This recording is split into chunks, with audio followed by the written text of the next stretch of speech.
Welcome back. President Bola Tinubu has given marching orders to Plateau State Governor Caleb Muftwang to summon the necessary political will to resolve the crisis in the state and establish enduring peace. This order came as a family of 8 was wiped out after no fewer than 52 persons were confirmed killed and property razed in a fresh Sunday night attack. Reports confirm that troops of the Nigerian Army rescued 16 victims earlier kidnapped in the area. A statement by presidential spokesman Bayo Onanuga stated that President Tinubu, who strongly condemned the violence, extended his sympathies to the governor, the state government and the people of Plateau State. For more insights, I've got Dr. Adeni Ojikut, who is a public affairs analyst, joining me here live in the studio. Good to have you on the show, Doctor. Thank you for having me. Fantastic. Thank you. Happy Easter to you. Same here, my brother. All right, I also have Ibrahim Garba, is a media consultant, joining us from our Abuja studio. Ibrahim Garba, good evening and thank you for joining us. Happy Easter to you as well. Well, I wish you same, Mr. Mark. All right. Thank you. Okay, let me put this question to you quickly. Now, what interpretation would you read to the marching orders given to Governor Caleb by the president? You know Mr. President very well. You know about his body language. We condemned in totality what is happening on top of the plateau. Yeah. And it's no other thing but the conflict between the indigenous and the non-indigenous settlers in the plateau. And it has been going on for several years now. Yeah. I did some research recently on what transpired or what has been happening between 2001 and 2004 alone. Almost 1,800 indigents, or rather settlers were affected, were killed.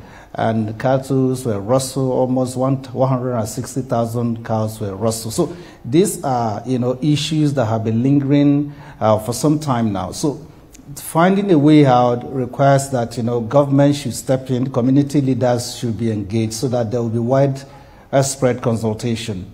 That has failed over the years. Now, this time around, with the recent report, we had about 50 people being killed.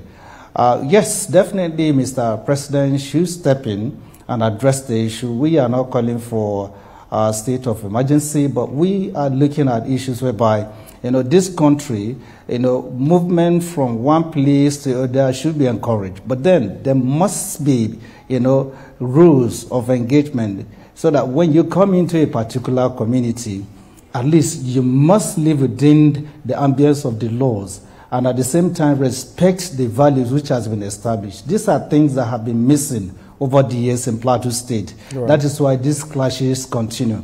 But for Mr. President to come in strongly shows you that he wants to nip these problems in the bud. And I see it as timely for the governor to rise up to the occasion to ensure that peace eventually return to the Plateau. Because honestly, Mark, these cases are alarming and it's set to, destroy the relationship which has long been established within the Plateau communities over these years. All right, Dr. Ojikut, quickly, these problems have been with us for more than 2 decades now. Are you surprised it's blown out of proportion now?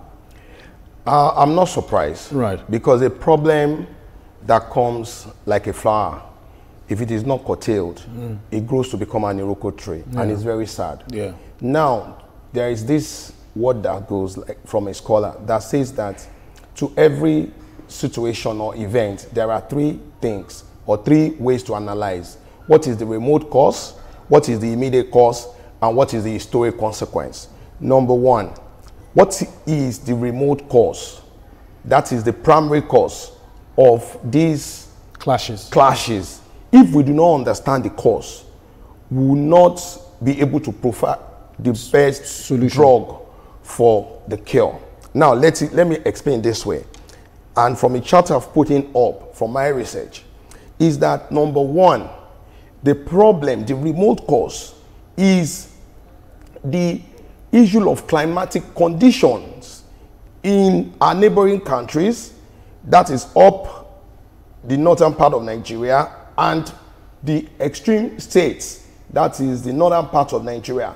Now, people want to bring their cattle, the elders want to bring their cattle to where the temperature is a little bit favorable. Okay. And there is a vegetation to feed the cows. Now, if we do not understand that that's the problem, we will not be able to provide solution. So there is a very serious problem in them moving. Okay. So when you see that, it is when the weather in the core north are at the peak that they want to move. Now, while they are moving, historically, that has been the tradition. Way. And for the fact that we're a country, people move from one part of the country to another. Other. Okay. So even when you see that some of the people that are from up country, when it is the hot season, they move to the southern side to probably work and earn salaries and do some other jobs. Some of them will move back to farm when it's rainy season or where they have advantage to farm in the up north. Okay. So if we're a country, the remote cause is climatic condition. Okay. It will force them because of what will the cattle eat. I was in Yola during this last Ramadan. All right. And I query some people when some of the governors in the northern part were saying that they want to give their pupils holiday. Some people in the south, you do not understand their peculiarities. So you begin to judge them on X and social media platforms. Whereas that condition was so tense for even adults to fast, not to talk of pupils. Now, if you do not understand people's condition, you will not be able to provide solution. That's number one. Number two is that when the weather is so hot there, they are forced.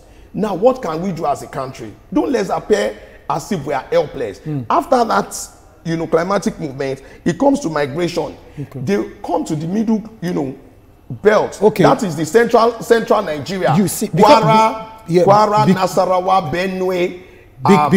Because of time, you will not be able to break this down. Now, if you're saying climatic conditions, what is the way forward? In 2 seconds before I move to Ibrahim. The solution is technology. Okay.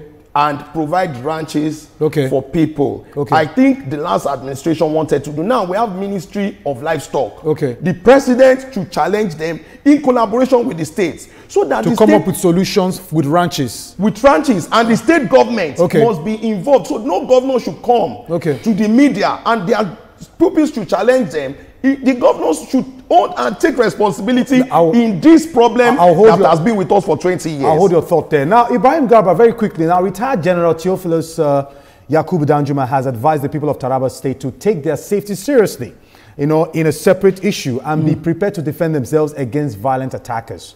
Now, he's a general. This man has been in the defense. He's been in force. He's been in government for a long time. Does he know what we do not know? Yeah. There's so much to it that meet the eye, Mark. All these conflicts taking place in most parts of the country, usually they're either politically motivated or sponsored. Okay. So when T.Y. Danjuma speak up in that light, that shows you there's something missing. There's something he has seen beyond what we have seen. So taking up arms to become defensive is part of your own defensive mechanism. At least you must protect yourself and your community. So it's not out of place to do that. But again, we've been clamoring for state police and all that. And we have the civilian GTF. I think it has worked so well in Zamfara State. The same thing can be replicated just like we have the Amotekun and all that. So I think it's timely for us to become defensive, and I agree with the elder statesman T.Y. Danjuma's position on these cases of insecurity which we found ourselves. All right. Now, Doctor, before we go off this topic, a statement by the President, spokesman Bayo Onanuga, reaffirmed the federal government's commitment to supporting Governor Muftwang and the Plateau State government with crucial steps, right, towards permanently resolving the conflict. Now, what should be the first step to at least stop these killings? The first step is that the government and the governors, in collaboration with the federal, should use technology to check. There is GPS. That is geographical mapping system that can solve this problem just in 4 days, that will tell you the pattern across those states that are having problems. Okay. Who are the people coming? You can monitor, and there is what is called skyboard. Now that is the way to do surveillance. Skyboards are called drone in the normal local parlance, not in the security parlance. But they can't do this without the collaboration of the Nigerian army. It's not necessarily the army. There are consultants. States can do this. All these states that are complaining, ask their governors, do they have a situation room that is giving them security surveillance reports? Okay, like if intelligence. They don't have, You cannot continue to come back to the people and people will be killed. This is not, it's not supposed to be happening. This cannot be made possible without the interference of the DSS to come into play and help them with intelligence to the DSS are across the local governments, not just the state. The states, the DSS has offices across. The Nigerian Army have present, the Nigerian Police Force. So you are saying that technology is not deployed, okay, we'll continue to waste manpower. The conventional way of solving security problem has gone to the bin.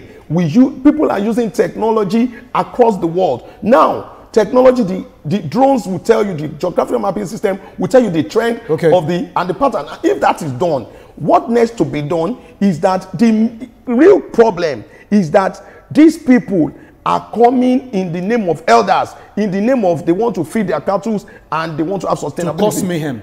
To cause mayhem. Now, what we should do is that make the Ministry of Livestock, make it functional. The president has already initiated this. Let it be functional. Reduce the migration of cattle and the crime will be nipped in the bud. All right.